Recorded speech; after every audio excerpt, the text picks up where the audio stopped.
Amigos do canal, ótima tarde para você que nos acompanha. Vamos falar hoje dos resultados dos nossos times. São Paulo, Corinthians e Palmeiras jogaram na Copa do Brasil e venceram. Todos os três venceram os seus compromissos. O Corinthians venceu o América de Natal por 2-1.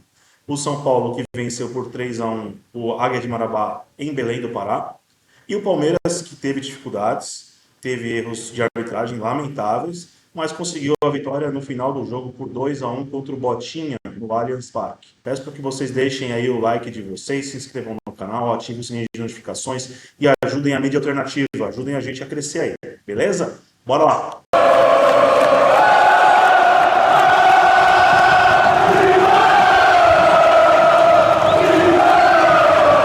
Fala galera do 303 Fora, tudo bem? Passando aqui para comentar com um pouco mais de detalhes aí como foi essa última rodada da Copa do Brasil. América de Natal 1, Corinthians 2. Tá, mais um jogo aí que o Carlos Miguel foi titular. Algumas mudanças aí do time que ganhou do Fluminense. O Corinthians não tinha, além do seu técnico suspenso, não tinha o Garro também, né? O Garro era uma falta que a gente já estava prevendo, né? Porque o substituto em tese dele seria o Coronado, que também está machucado. Então acabou atrapalhando um pouco a formação da equipe principal, né? Tanto que ele improvisou ali o Paulinho como se fosse um meia ou uma pessoa para fazer essa ligação. Enfim, o Corinthians entrou com um time assim, um pouco fora de um padrão, mas jogou com um time de Série D e sofreu. Tá? O América de Natal saiu na frente com um gol de um chute de fora da área que desviou. Não, o Carlos Miguel não teve chances. Enfim, logo após o gol, o Corinthians empurrou o América de Natal para o campo de defesa. E o Wesley, mais uma bela noite aí dele, inspirado, fez uma jogada individual, entrou na área, tocou para trás e o Bidon fez o primeiro gol dele, merecidíssimo, né? No segundo tempo, o Corinthians fez o segundo gol com o Kaká, né? Virou a partida. O América de Natal teve gol anulado, teve bola na trave também, enfim. Mas o jogo acabou 2-1. Os destaques, positivamente, o Bidon, que para mim não tem mais o que provar para o Antônio Oliveira. Se ele quiser continuar teimando com o Fausto Vera, é um erro dele. Não dá mais. Romero, Mosquito se dedicaram muito taticamente, mas tecnicamente não renderam. Mas o Romero, assim, bem, entre aspas, improvisado ali. O Paulinho também. Tá, o Wesley jogou muito bem. Mas o grande destaque para mim, eu ia colocar o Carlos Miguel. Carlos Miguel fez no mínimo duas defesas super importantes e uma delas para mim espetacular. Então prova que ele realmente está numa ótima fase e faz jus à sua titularidade. Esses foram os destaques positivos. Os destaques negativos assim do Corinthians, eu achei os laterais muito abaixo, tá? Mateuzinho muito abaixo, muito nervoso, tomou amarelo no primeiro tempo. E o Matheus Bidu, assim, eu não entendo. Ele teve mais uma oportunidade e desperdiçou, né? Uma oportunidade de ouro e desperdiçou. A pressão realmente diminui um pouco com essas duas vitórias, né? Eu acredito que internamente o Corinthians já tinha planejado ganhar essas duas últimas partidas, contra o Fluminense e contra o América de Natal. E talvez por um efeito de consequência aí, talvez até o jogo do Fortaleza esteja numa conta aí para ter uns 3 pontos. Tá? Então a pressão realmente diminui. Falando do jogo desse sábado contra o Fortaleza na Neoquímica Arena, a CBF, gloriosa CBF, mudou o jogo das 16 para as 21 horas em cima da hora. Meu palpite é Corinthians 2, Fortaleza 1. Vai, Corinthians!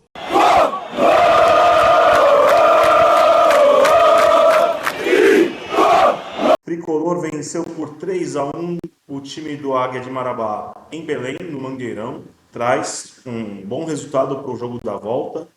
Pode perder por até um gol de diferença, que ainda assim avança de fase na Copa do Brasil. Zubeldia escalou o time reserva, colocou um time reserva para esse jogo, todo reserva, com exceção ao Diego Costa. Os outros jogadores, todos eles, jogadores inclusive que não vinham jogando. O caso do Patrick, por exemplo, o Moreira, que se recuperava de lesão também. O São Paulo imprimiu um ritmo muito forte desde o início do jogo. O time do São Paulo se sentiu em casa, a torcida do São Paulo fantástica mais uma vez, lotou as dependências do Mangueirão. O São Paulo dominou a partida, dominou as ações, foi criando situações de gol, até que aconteceu algo surreal. Um lance em que o zagueiro da equipe da casa, do Águia de Marabá, ele foi um lance ocasional. O jogador tentou bater na bola e aí levantou o pé, acabou acertando com o pé o lateral esquerdo do São Paulo, Patrick. O lance foi revisto no VAR. Eu acho absurdo, absurdo, completamente absurdo, como praticam o VAR no Brasil. Mas no mundo inteiro tem erro. Tem. Mas no Brasil é algo absurdo. É algo muito complexo. O futebol brasileiro está fadado ao fracasso e vai ficar por muitos anos assim, por conta de gestões, por conta de politicagem, por conta de incompetência de todas as esferas, sejam da maior alta cúpula que organiza o nosso futebol, como pela displicência, pela arrogância de determinadas áreas no futebol, como a arbitragem. A comissão de arbitragem, a arbitragem em si, ela é muito ruim, ela é incompetente. O que aconteceu, por exemplo, no jogo do Palmeiras, eu nem vou discutir, o Luiz vai falar, mas o que aconteceu no jogo do Palmeiras foi ridículo. Com a tecnologia conseguiram errar uma linha de impedimento. O do São Paulo, o árbitro jovem foi escalado para o campo e um árbitro FIFA, um árbitro experiente, foi para o VAR. O cara que deveria dar segurança para o jogo foi o cara que atrapalhou o jogo, estragou o jogo. Porque a expulsão do jogador do Águia de Marabá foi injusta. Foi completamente injusta. O São Paulo foi beneficiado? Foi beneficiado. O São Paulo dominava o jogo antes da expulsão? Dominava o jogo antes da expulsão. O São Paulo ganharia o jogo? Fatalmente ganharia o jogo sem a expulsão. Porque o São Paulo era superior, criava situações de gol. A expulsão do jogador só simplesmente facilitou ainda mais a vida do São Paulo. Que ainda saiu atrás do placar. Golaço de fora da área. Disseram que o Jandrei falhou. Eu não achei falha do Jandrei. Achei que ele demorou um pouco para reagir, mas eu acho que tinha gente na frente. Então não dá para falar que foi falha do goleiro do São Paulo. Eu acho que o jogador teve os méritos, acertou um belo chute, fez um belo gol. 1-0 para o Águia de Marabá, com um jogador a menos.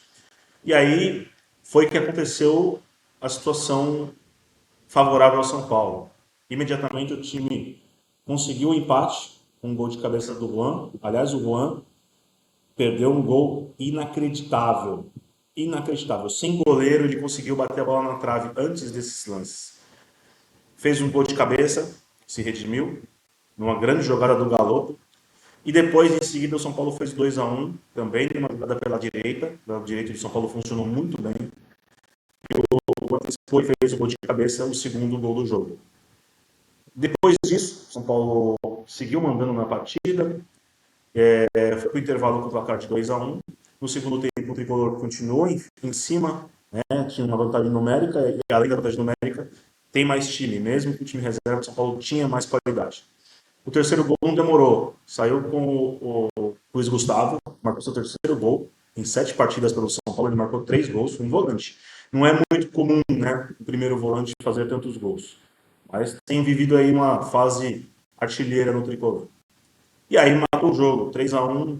O time do Águia de Marabá se preocupou em não tomar mais gols. Acho que o São Paulo está classificado. Eu não vejo que o Águia de Marabá tem forças suficientes para conseguir reverter a situação. Mas o São Paulo tem que jogar da mesma forma que tem jogado, com muita intensidade. Depois diminuiu o ritmo, né? Mas o time do Zubeldia tem jogado com muita intensidade. Gostei da apresentação de alguns jogadores, como o Galo. O Nestor também fez uma boa partida. Moreira, esse garoto vai longe. Esse garoto vai longe, lateral direito do São Paulo.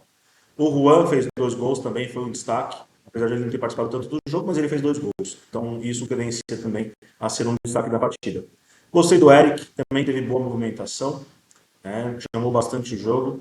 Uma partida mais discreta do Michel Araújo, pelo lado esquerdo. Então, assim, o São Paulo correspondeu às expectativas. um grande público do tricolor, a torcida do São Paulo se mobilizou em Belém do Pará e o time trouxe um bom resultado. O próximo jogo do tricolor agora é pelo Campeonato Brasileiro contra o Vitória da Bahia no domingo, às 16 horas. São Paulo que vai precisar vencer a equipe baiana para poder figurar entre os primeiros colocados no campeonato. Precisa reagir no Campeonato Brasileiro.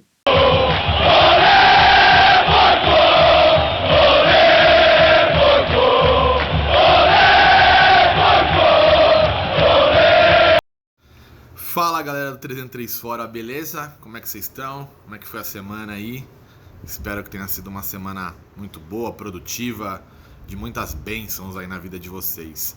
Bom, passando para falar aí sobre a rodada aí basicamente da Copa do Brasil, né? Focando aí no jogo do nosso querido Palmeiras, né? Palmeiras que fez um jogo duríssimo com o Botafogo. O Palmeiras acabou vencendo o Botafogo ali por 2-1. É um time um pouco mesclado, né? O Abel está tentando aí... Está tentando não, né? Está girando o elenco. E com isso o Palmeiras teve algumas modificações, né? E um jogo muito difícil para o Palmeiras. O Palmeiras que fez um péssimo primeiro tempo, tá? O Botafogo teve uma chance muito clara no primeiro tempo de abrir o placar. O jogador do Botafogo tentou dar uma cavadinha ali e a bola caiu e acabou saindo para fora, né? Mas no primeiro tempo muito abaixo do Palmeiras. No segundo tempo o Palmeiras voltou com uma outra postura e acabou abrindo o placar, né, com um gol do Rony, né, uma grande jogada do Ender, que ia ser um belíssimo gol. Eu diria que seria um gol, quase um gol de placa no Allianz Parque. A bola acabou pegando na trave. No rebote uma jogada trabalhada, né, na sequência, e o gol do Rony. Na sequência desse gol do Rony a gente teve o segundo gol do Rony, que olha, eu sei que o Tiba vai comentar também sobre o VAR, né? No jogo de São Paulo também tivemos problemas. Aliás, em vários jogos tivemos problemas nessa rodada. E mais uma vez o VAR absurdamente traçou a linha no pé do jogador quando o correto seria traçar no ombro. É uma coisa assim bizarra. Assim, o cara tem o instrumento na mão, o vídeo, um computador, e o cara consegue errar. É uma coisa assim que não entra na minha cabeça. E sabe o que é mais interessante nessa história toda? A gente já tem uma tecnologia mais avançada, que é a tecnologia que é praticamente um impedimento automático, né? Que você consegue, a máquina faz mais ou menos o trabalho desses incompetentes, para não falar outra coisa. E é um custo um pouco maior, mas cara, olha o nosso produto, né? Como a gente maltrata tanto a Copa do Brasil quanto o Campeonato Brasileiro. Você quer ter um produto de qualidade, você quer poder vender esse produto lá fora, você tem que investir. Eu sempre falo isso. Toda empresa que começa a reduzir custo, ela está muito mais próximo da falência do que de ser a primeira do mercado. Então assim, fica até uma dica para as empresas aí: invistam nos funcionários, invistam em sistema. E a CBF é patética nesse sentido. E assim, o que mais me estranha, além de não ter esse investimento, é o nível fraquíssimo da arbitragem. É fraquíssimo. Porque assim, no VAR geralmente são 3 pessoas e os 3 conseguem errar. Então isso me deixa assim assustado, né? Quando alguém começa a falar que existe interferência, a gente pode ter jogos manipulados, esse tipo de lance dá margem para esses comentários. Não que eu acho que tenha sido manipulado, tá? Para mim ali é por incompetência, você é fraco. O VAR é fraco no Brasil. Então, a premiação desse jogo, né, foi a resiliência do Palmeiras em buscar mais uma vez a vitória nos últimos segundos, né? Público ali de 33 mil pessoas, eu acho justo, até pelo horário. Então, o Palmeiras venceu por 2-1. Acho que o Palmeiras deve vencer também o segundo jogo lá, mas vai ter que levar um time, eu diria que, ou titular, um pouco mesclado, não pode entrar com um time totalmente desconfigurado, né? O Tiba e o Bruno me perguntaram se foi mérito do Botafogo ou se o Palmeiras jogou mal. Não acho que o Palmeiras jogou mal, tá? O Palmeiras fez um primeiro tempo ruim, mas o segundo tempo foi muito bem. Acho que foi mérito do Botafogo. Assim, todos os times que jogam contra o Palmeiras hoje em dia, eles têm esse jogo como se fosse uma final de Copa do Mundo, né? E não seria diferente com o Botafogo de Ribeirão Preto. Então acho que em relação a isso, eu acho mais mérito do Botafogo do que demérito do Palmeiras. Agora, em relação ao VAR, com certeza, Tiba, o VAR prejudicou o Palmeiras, isso ficou muito claro.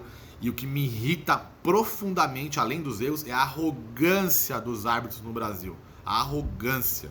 Eles são extremamente arrogantes, você não pode falar com o juiz. A CBF e o CNM, que é o responsável, extremamente arrogantes. Então assim, olha, tem que ter um saco pra ser jogador de futebol, viu, cara? Porque acontece cada coisa que é inacreditável. Meu palpite pro jogo, acho que o Palmeiras vence esse jogo por 3-1, né?